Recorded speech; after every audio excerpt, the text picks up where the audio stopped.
चला मित्रांनो, आज आपण पाहूयात विंडोजमध्ये VMware कसं इन्स्टॉल करणे. त्याच्यासाठी आपल्याला लागेल एक VMwareची फाईल, जी तुम्हाला ब्रॉडकॉमच्या वेबसाईटवर मिळेल. जर तुम्हाला तिथं तुम्हाला एक अकाउंट सुद्धा लागेल. जर तिथं भेटत नसेल तर मी तुम्हाला टेलिग्रामवर प्रोव्हाइड करेन. चला इन्स्टॉल करूया. आता डबल क्लिक करूया. त्यानंतर एक प्रॉम्प्ट येईल आपल्याला, तो जो तुम्हाला दिसणार नाही मे बी. तर ते यस केल्याने पुढचं प्रोसेस चालू होणार. हे VMware प्रो वर्कस्टेशन प्रो 17 आहे आणि हे इन्स्टॉलेशनला चालू झालेलं आहे. हे 1-2-3 मिनटं घेईल. पहिला एक थोडा वेळ घेईल, नंतर मागील आणि थोड्या थोड्या वेळाने घेईल. त्यासाठी आपण हे चालू आहे आणि त्याच्यासाठी की सुद्धा लागेल. की जर नसेल तर पर्सनल यूजसाठी फ्रीच आहे ते. ओके, देन आता इथं नेक्स्ट करूया. त्याच्यानंतर इथं आय अग्री करायचं, परत नेक्स्ट करणे. त्याच्यानंतर इथं तुम्हाला कस्टमायझेशन करायला आहे, त्याच्यावर तुम्हाला फोल्डर चेंज करायचे तर ब्राउज करून करू शकता. बाकीचं जे आहे ते एक चेंजेस करू शकता. नेक्स्ट. त्याच्यानंतर हे अपडेट्स आणि त्यांचे हे पाहिजे असेल तर तुम्ही टिक ठेवू शकता, मला नको आहे. नेक्स्ट. हे तुम्हाला फोल्डरवरती भेटणार. Next next. आता हे डाउनलोडिंग चालू आहे,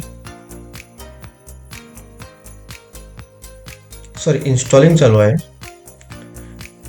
जर तुम्हाला हे डाउनलोड करायचं असेल तर ब्रॉडकॉमच्या वेबसाईटवरती गेल्याने ना तुम्हाला तिथे एक अकाउंट क्रिएट करावं लागेल फ्रीमध्ये. ते फ्रीमध्येच आहे, पर्सनल यूजसाठी फ्री आहे. आणि जर तुम्हाला की प्रो यूज करायचं असेल तर त्याचे कीसुद्धा भेटतात. जर माझ्याकडे सुद्धा की आहे. जर तुम्हाला की पाहिजे असतील तर तुम्ही मला टेलिग्रामवरती मेसेज करू शकता, ना तर कमेंटमध्ये मेसेज करू शकता. ओके, त्याच्यानंतर हे इन्स्टॉलिंग चालू आहे. इन्स्टॉलिंग होण्यासाठी 2-3 मिनिट तर लागतीलच.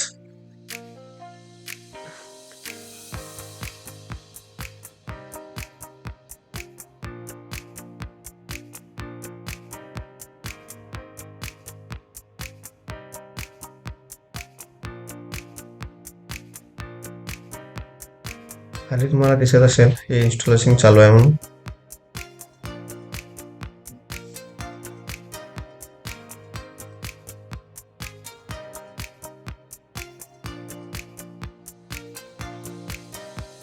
आता इथं लायसन्स आणि फिनिश ऑप्शन आहे. लायसन्स क्लिक केला तर इथं तुम्हाला लायसन्स घालायला पाहिजे. माझ्याकडे जे आहे ते मी घालून घेईल.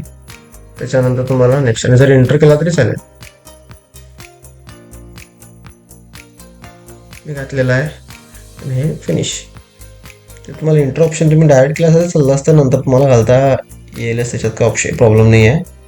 माझ्या होती मी डायरेक्ट घातलेली आहे. आता हे तुम्ही ओपन करून पाहू शकता. इथं ऑलरेडी यायला आहे त्याचा.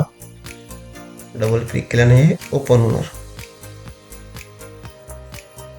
आणि याच्या पुढेच्या व्हिडिओमध्ये आपण पाहूया त्याच्यामध्ये काली लिनक्स कसं इन्स्टॉल करायचं, ब्लॅक बॉक्स, आर्च, पॅरोटोएस, इवन दुसरे कोणते झोरिन वगैरे. जर तुम्हाला कोणते पाहण्याचे आहेत तर मला कमेंटमध्ये सांगू शकता कोणते ISO इन्स्टॉल करूया. Okay, thank you. सबस्क्राईब करा, लाईक करा, शेअर करा. थँक्यू.